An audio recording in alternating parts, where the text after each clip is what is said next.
চট্টোপাধ্যায়, বন্দ্যোপাধ্যায়, দাস, মণ্ডল, সাহা এরকম অনেক পদবি রয়েছে। কিন্তু আপনি কি জানেন আপনার পদবীর ইতিহাস কি?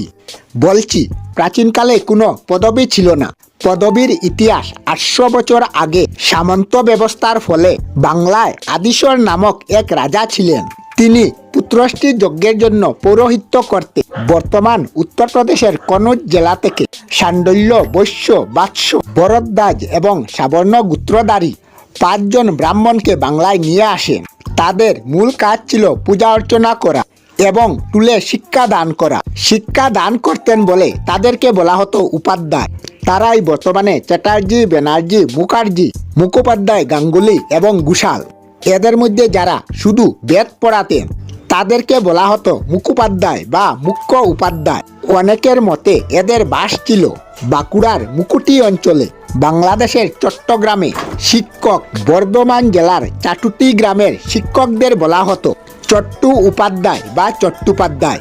প্রসিদ্ধ শিক্ষক বা বন্দনার যোগ্য শিক্ষককে বলা হতো বন্দনেয় উপাধ্যায় এবং সেখান থেকেই আসে বন্দ্যোপাধ্যায়।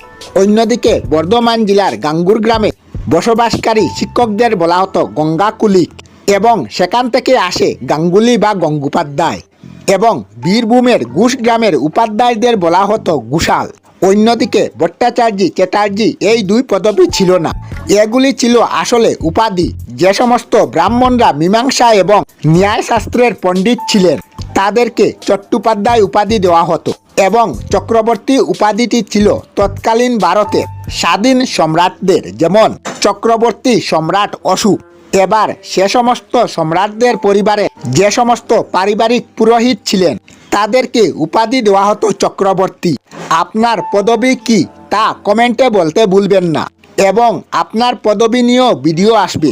তাহলে ভিডিওটিতে একটি লাইক করে চ্যানেলটি সাবস্ক্রাইব করে রাখুন। আমরা আমাদের চ্যানেলে সব ধরনের ভিডিও আপলোড করি, যেমন ব্লগ, নিউজ, কুকিং ভিডিও, ধার্মিক আলোচনা ইত্যাদি।